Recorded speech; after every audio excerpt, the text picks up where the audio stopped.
John Heilemann, I'm over wondering if the Trump voter cares about the corruption of the presidency that's really been on display since day one.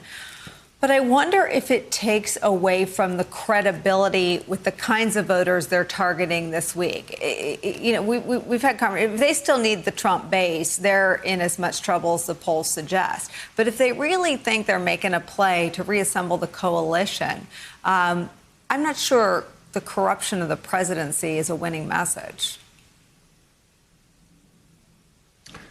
Nicolle, I think it's not. I will say that, it was stunning. I mean, the first thing to acknowledge here is just how stunning it was. And for people who are as old as I am, you and Steve Schmidt a little younger than my geriatric self, but we've all been around the block a few times and seen Republicans and Democrats hold a few conventions in our time, covered them, worked on them, staged them, gotten in fights at them. With each other sometimes. The sight of it, the sheer audacity. With each, yes, exactly, back in the old days. The sheer audacity of it, of the corruption, the big grift, as I heard you call it last night on television. It's just, even if you are someone who is not an arch establishmentarian, if you're someone who doesn't care that much about tradition, it was a genuinely painful thing to see. The defiled is about the only word that I can think to use. Watching that incredible it was a reality show they put on with Melania Trump last night. That video that was produced, the walk, down through the colonnade, the whole thing, just stunning. But I think your question is, on a political basis, does anyone care? And anyone who's a movable voter, his voters don't care. His voters like the idea that the party has become the party of Trump, and the idea that Trump is omnipotent, the grand and powerful Oz. Democrats hate it. Does this corruption argument matter to the people who are still movable? And I have my doubts, only in the sense that, in a time of COVID, a time of 40 million people unemployed, in a time of racial unrest, and police brutality again on display in the way we saw it this week, there are such large macro issues facing the country that it's hard for me to imagine that an available voter in exurban Pittsburgh or in Wisconsin or in Arizona, that this argument, which is going to feel to a lot of them like an academic argument, as much as we all feel it passionately in our bones as we make it here on television, is that really going to turn someone off and send them scurrying into Joe Biden's arms, given the stakes on these other large issues? Unfortunately, I wish it were so, but I have my doubts. I have mine, too. I think, though, about before 2016 election, I went out and interviewed moms and looked at the mom vote. And I talked to some folks in education in New York today. And I mean, there are real questions about the behavior that's being modeled around corruption, around lies. Let me show you some of what Jim Comey had to say last night at the parallel Republican convention, Steve.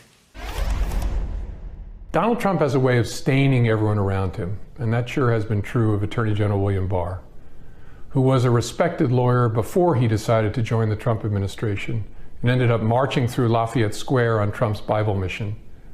He was a respected lawyer before he decided to serve with a president who called people cooperating with the Department of Justice rats and praised those who obstructed justice and lied to protect him. A president who took Putin's side over his own intelligence community, who routinely lied about the people of the FBI. A president who smeared Robert Mueller, a true American patriot who literally bled for this nation in Vietnam, and then devoted his life to serving the country. In a way, it's sad what has happened to Bill Barr. I wish he had the character not to be warped by Donald Trump. Maybe a stronger, more principled Attorney General would have been able to protect the rule of law. But then maybe he would have gotten fired for trying. Steve, it is a nuanced argument that may only resonate inside of Washington, but there are some things that anyone can grab onto. Any parent whose child has been bullied is taught to, or goes through the experience of urging their child to go to the authorities. In this case, I think Comey's bigger point is that all the authorities are stained and corrupted by Donald Trump. Oh, they sure are. Look, Nicolle, this convention is at the highest level a travesty. We've never seen such dishonesty broadcast to the American people as we have during this convention. And remarkably, we have 180,000 dead Americans, and the proposition that this convention's putting forward is that COVID-19 is largely behind us. Donald Trump has done a great job with it, when we know, of course, the reality is that we're the epicenter of coronavirus death and suffering, and we have a wrecked economy because of it. And it doesn't matter if this isn't an issue that moves public opinion or not with regard to the defilement of the White House. It matters because what Donald Trump is doing is illegal. It is against the law, and he has sworn to uphold the laws, and it matters. Let's look at the Rose Garden address. Rose Garden, a place that you and I have had the privilege to spend some time in. Every rose that was planted by a first lady from 1913 forward was ripped up as part of the Rose Garden renovation, and the cherry trees were cut down so they could get a better camera angle for Melania Trump, who, despite the praise from some from the speech last night, I think it's important to remember, is a birther, and told the country last night that her husband would never do anything but tell the truth to the American people, which we know is absurd. We are a democratic republic. We are a government of the people, by the people, for the people, which means that house is our house. It's not Donald Trump's house. The President of the United States lives there as a temporary custodian of the people's house. It's the highest honor that a citizen can receive in the United States, is to have the opportunity to live in that magnificent residence as a place of personal residence. But all of these symbols, the symbols of state, the powerful symbols of the United States of America, have been co-opted for a political purpose. We saw the use and the abuse of the United States Marine Corps on national television. Where is the outrage from the Commandant of the Marine Corps? Where is it? We saw the Secretary of State on the roof of the King David Hotel from Jerusalem in a blatant appeal to evangelical voters, abusing his office. Now, Mike Pompeo has fantasies of being president himself someday. What we saw yesterday was an amateur up on that roof who lacks the skills to mount a successful presidential campaign.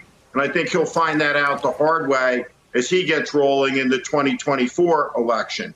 But everywhere you look around this convention, you see race baiting, you see lying, delusion, dishonesty, the repeating of Russian disinformation and talking points, the part of the Joe Biden conspiracy forwarded by Pam Bondi. We'll have the QAnon nut in the crowd for the president's speech. The use and abuse of these potent American symbols is just disgraceful. It's a defilement, and it matters not just because it's illegal, but because those symbols belong to all of us. And it just confirms what we've known all along, is Donald Trump is a man who has no appreciation for or respect for the dignity of the office that it's his honor to hold.